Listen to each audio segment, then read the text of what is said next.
F1 fans, welcome back to the F1 Masters podcast brought to you by AUBG Daily. As usual, you're with myself, Vasco, and Harry, and today we're going to be discussing our final Grand Prix of the season, the Abu Dhabi Grand Prix, in which we saw a new champion crowned finally. So, without further ado, let's just get into the race weekend and start off with practice.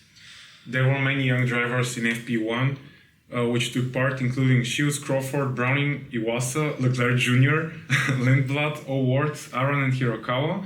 Otherwise, McLaren and Verstappen looked faster than the others, and Hamilton crashed in FP3. That's a quick summary of the practice sessions.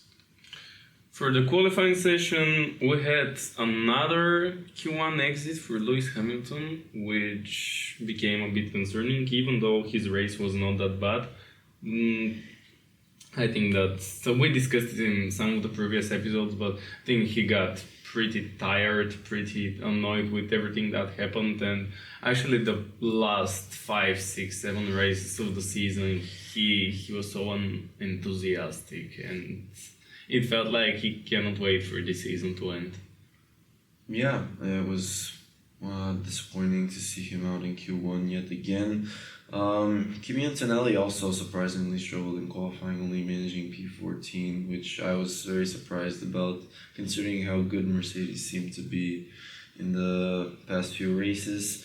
But going into Q3, it was pretty intense, obviously, with the championship on the line, but Max Verstappen dominated really 2 excellent laps and took pole by over 0.2 of a second ahead of the 2 McLarens.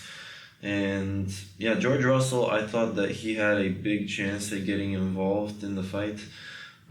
He made some mistakes on his Q3 laps and just could not get a clean run, so he had to settle for P4, which was shaping up to be, pretty good lineup for Lando Norris, who was leading the championship, of course, and just needed to finish on the podium. And after seeing that qualifying, I thought that there was no way he's losing this championship.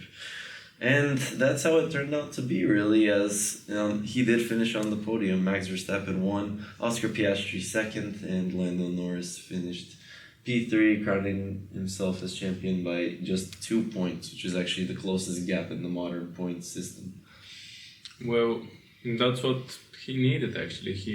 Both McLarens, they needed a safe qualifying session, nothing too crazy, and after that playing a safe strategy throughout the end and hoping that there won't be any crashes or any madness with like 5 red flags and everybody flying around. And actually it was like that, and at no point during the race I felt like they can lose it, even during the Tsunoda battles, and after that Leclerc was pretty close during the first 5, 6 laps to Norris, but the feeling was different compared to anyone. Definitely it was different. It was feeling like McLaren have it sealed. I kind of disagree, because in 2021 I also felt like it was over. Lewis dominated the whole race. It was just the safety car at the end that changed it. But in this year, it just felt like, people were begging for a safety car and it just never came. No retirements the whole race. So, yeah, no dramas. But, Lando did manage to do what he needed to do. So, it is what it is. We have to also talk about the race start, as Max Verstappen had a comfortable start. He held on to the lead. He closed off the McLarens. Russell had another bad start for the second weekend in a row. He dropped a few places. I don't know what's happening with him recently, but it was not the best ending of the season, to be honest. And Leclerc and Alonso had a wheel-to-wheel battle, which was interesting to watch.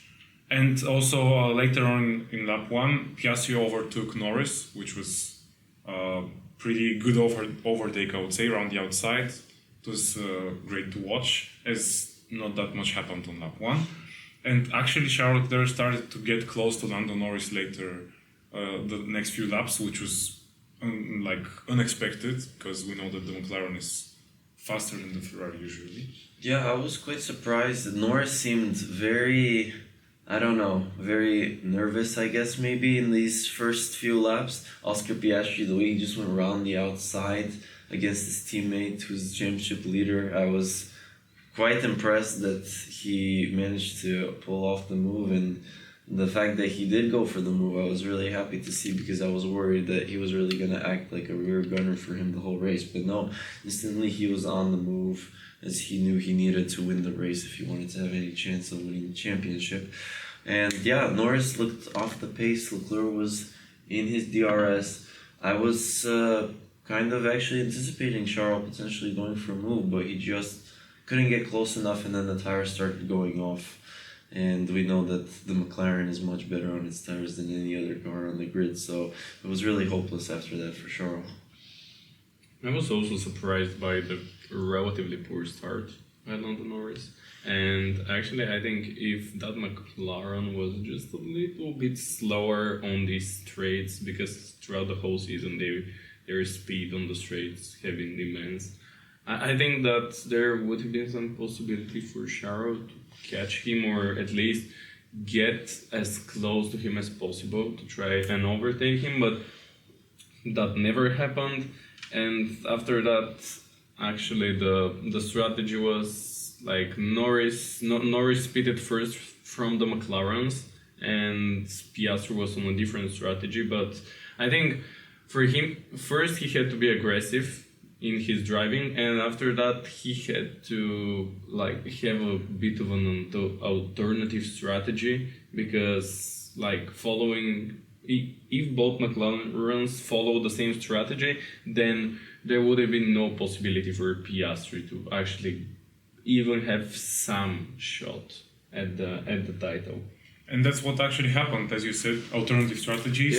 Yeah. Norris pitted early because they wanted to try something, and then he had to pass slower cars.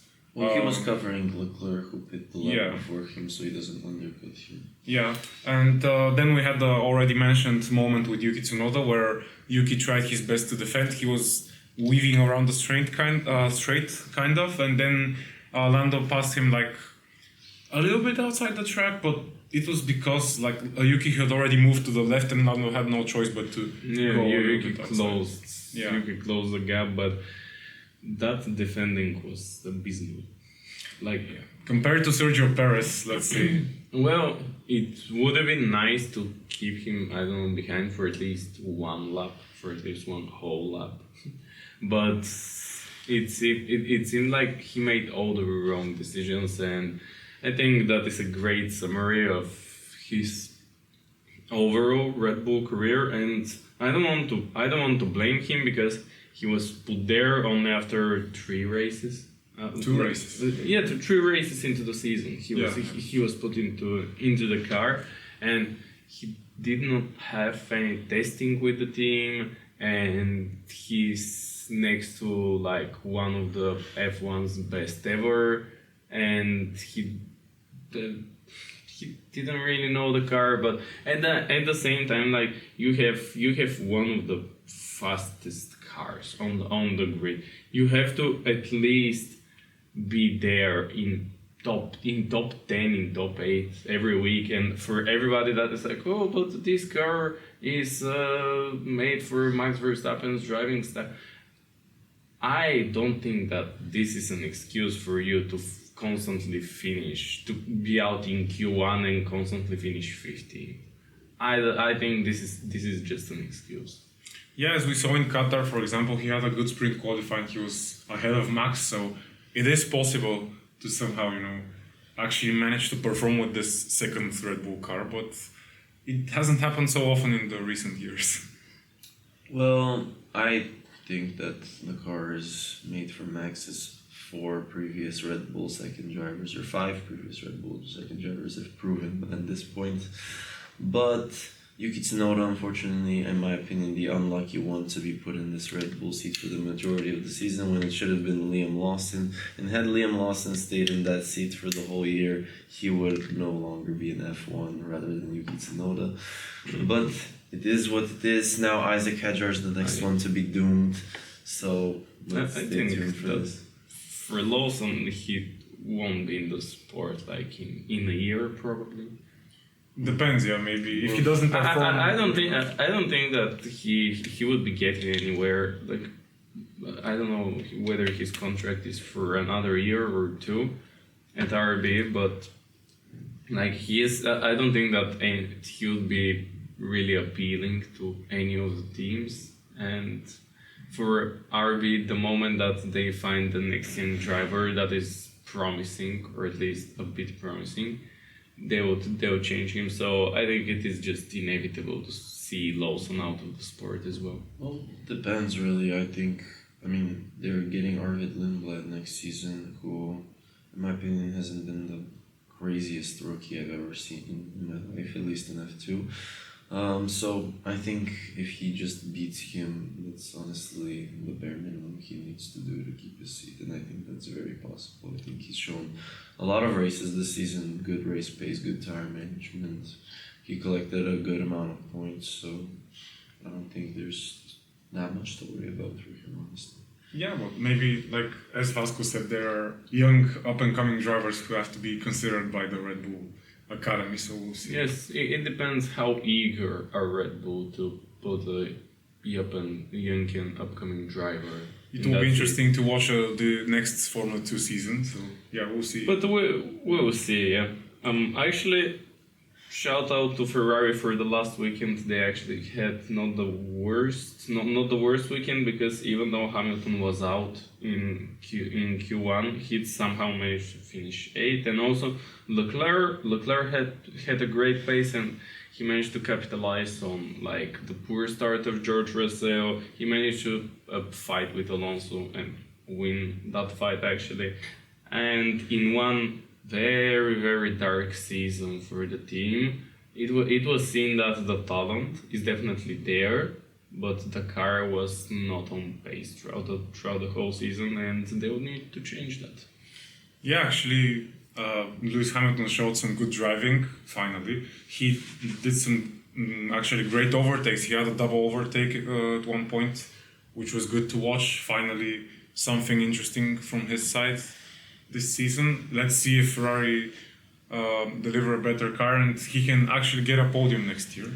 This is we're gonna see, but yeah, overall in the lead nothing that much happened. Like Oscar pitted later, he came back behind Max, and then he was told Max was told that there are 16 laps remaining and Oscar needs to be a second and a half quicker than him to catch him, so it's we all knew that was never going to happen. But yeah.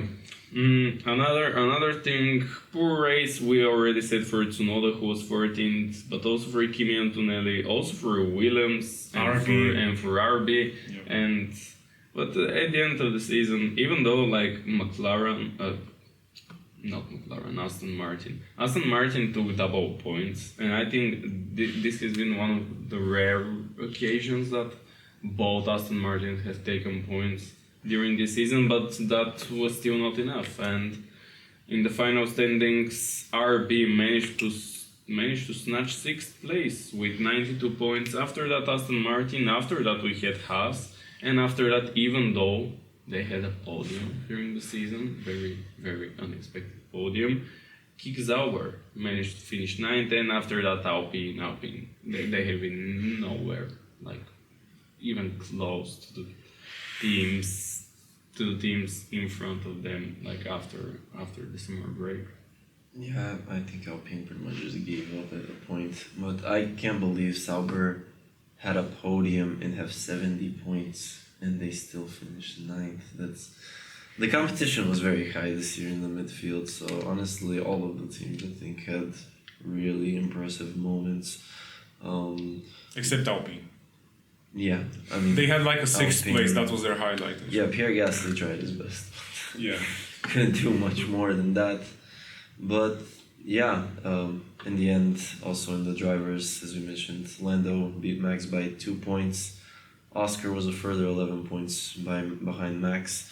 Very close championship in the end, which I don't think many people thought after the summer break, but really went down to the wire. Although I would say the finale was kind of underwhelming.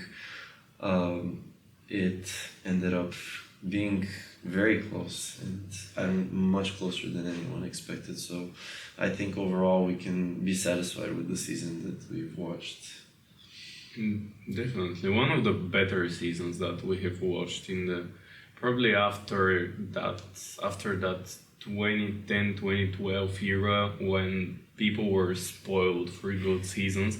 After that, when the Mercedes dominance started, it gradually, the quality of the competition gradually became worse and worse. And at the beginning, we had battles between Hamilton and Nico Rosberg. But after that, we had a very slow period. We had an outlier in 2021, just because Lewis and Verstappen were so good. But apart from that, we haven't seen that level of competition in a lot of time. And I hope that with 2026 we will see cars becoming like at least for the first season 2-3 to have some chaos, to not really know who is going to take the next race. I think that would be pretty interesting, and I really want to see a great level of competition and let's say the top 4 teams to be on top. Well, with new regulations, I think there will always be this one team that has found something that no one else has, and they will dominate the beginning of the regulations. But there's still time for that, so you never know. I hope that it's as close as possible. With new teams as well also joining, it should be even more exciting. Yes, and I that is one of the things that I wanted to ask you. If there is one team that you think would nail the regulations next season, who would that team be? Mercedes. I actually agree. Yeah, I agree as well. Which is Okay, so we have a Mercedes. shirt. George Russell for 2026 Wow. Imagine Championship. after Lando Norris. Or imagine Kimi Antonelli having a Sebastian Vettel type season, like 2010 Sebastian Vettel type of season, and getting his against championship Russell. at 20 years old. That would be amazing. Yeah, that would be crazy. It is a bit different from like the dynamic between Vettel and Weber and Antonelli and Russell, but just imagine how crazy it would be for Kimi to take a championship. But Yeah, we'll see. We can't wait for the new season. Yeah. As crazy as Lando Norris winning the championship. Yeah. So Imagine I like cannot two be British surprised. drivers in a row winning this. It would be Well, like with the British history in the sport, that won't be the most surprising thing ever. I agree. But yeah, I actually cannot wait for the next season. After like 1-2 days after the last race, I'm just like, and what are we doing now with no races? And like you go back in time. And do you actually have you watched this the BBC end of the season reviews from like 2010, 11, 12? Yeah. I watched it. Yeah, I really want to see that kind of thing again, and not shit like Drive to Survive. But the idea was that I played the one from I've watched them a couple of times, but from 2010 and 2012, and I'm like so nostalgic. And this is actually one of my favorite moments, like between the end of the season and the start of the season. You're like going into F1 loopholes, and after that just focusing on the season once again. Yeah, the off season is kind of, it's kind of sad sometimes because you're just like searching for content to watch, but then we'll wait like only 3 months, I think. Honestly, I don't think we can complain. There's 24 races in the season. It's the shortest off season in F1 history. So we are I've spoiled. been actually overwhelmed by F1 races sometimes, so it's nice to get a break, get a chance to relax, and really just reflect on everything that has happened over the past year. So let's reflect on our fun rubric now. We can start off with highlight of the weekend. My highlight was Oscar Piastri's lap 1 overtake on Norris, as already mentioned. He showed that he has what it takes to challenge his teammate into 2026 as well, I feel like. So it will be interesting to see how that dynamic will turn out next year. For sure, my highlight of the weekend is that we have a new world champion, and that's Lando Norris. It's actually the first non-Lewis Max world champion since Nico Rosberg, so it's been 9 years. So it's nice to see a new face, I would say. And I also I'm disappointed in all of the people that ever since Lando won, they've been hating on him. In my opinion, regardless of whoever the world champion ends up being, even I wasn't for Lando Norris, but he is the world champion. You have to accept it and respect it because he is a champion for life now and no one can take it away. And I think that he had plenty of performances throughout the season where he showed that he is a deserving champion. So congratulations to Lando Norris. And we'll see him with the number 1 on his car next year, so that will also be a unique sight. Something crazy is that from 2009 we haven't seen drivers champion from team different from Mercedes or Red Bull. Yeah. Also that first McLaren champion since And 2008. even 2009 was Brown, which eventually became Mercedes. So we have to trace it back to 2008. But yeah, my highlight of the weekend, of course, Lando Norris getting the championship. This is the obvious one. But apart from that, I was impressed by Verstappen as always. But for the quali lap before the weekend, people were like, "Oh yeah, McLaren are just going to take it, see it super easy." But actually, Max made everything possible that was within his powers, and both qualifying laps were actually crazy. And going to the predictions from the last weekend, and I think we can wrap up this season and this podcast. Well, actually, first we have to go for the surprise and disappointments. Oh yeah. But yeah, I will be quick. Esteban Ocon is my surprise because he had a really uneventful season, and this was one of his highlights of the season as he actually had a good race. He outperformed Berman. And RB were my disappointment. They finished 17th and 18th, which was kind of very, very bad performance. They almost bottled 6th in the championship. Yeah, they were close to losing it to Aston Martin, so they need to work over the winter break. Speaking of Aston Martin, my surprise is actually Lance Stroll because he made so many overtakes cleanly, really well, unbelievable driving. I was like, this is not Lance Stroll that I'm used to seeing. I know he finished only P10, but he was so far down the field, and in the second stint he was just overtaking. I was astounded by this Lance Stroll masterclass. And my disappointment is Mercedes actually, because I had such high expectations. I thought they were gonna be in the fight, disrupting the championship battle, and George Russell was over 20 seconds behind Charles Leclerc, which was crazy, and Kimi Antonelli spent the whole race outside of the points, had awful pace the whole weekend. Very disappointed by them. I expected a lot more, but they still finished second in the championship, so it doesn't really matter too much for them, but I just expected more. And for my surprise, actually it was Fernando Alonso, who just had a really good race. He had a really good pace, and he was looking, even for a 1,000-year-old man, he was looking pretty sharp, as always. And my disappointment is Yuki Tsunoda, dot. Okay, fair. Let's go to our reactions to predictions. I had one correct prediction, as I said that the Constructors' Championship standings will remain the same as the ones after Qatar. It was close to being false, as Aston Martin almost overtook RB. My other prediction was that Antonelli was going to finish ahead of Hamilton in the Drivers' Championship. It was really close, but Antonelli had a bad weekend, so I'll take it. Yeah, for me, I predicted all 3 championship contenders will finish on the podium. Exactly, that happened. One of my more prouder predictions, I would actually say. And my other prediction, though, I'm glad it didn't happen. Racing Bulls will outscore Ferrari. Somehow Ferrari actually had somewhat of decent pace this race, and Charles Leclerc actually was miles ahead of everyone else outside the top 3. So, yeah, not correct, but I'm glad that it's not correct. And both my predictions were tied together that Verstappen is going to win the championship and that we're going to have a generational, historic, whatever you would like to call it, race in Abu Dhabi. Neither of these happened. And I think that's because I got spoiled in 2021 that miracles are possible. They are not. But we'll see. That is why, as Ferrari fans say, we are always waiting for the next season.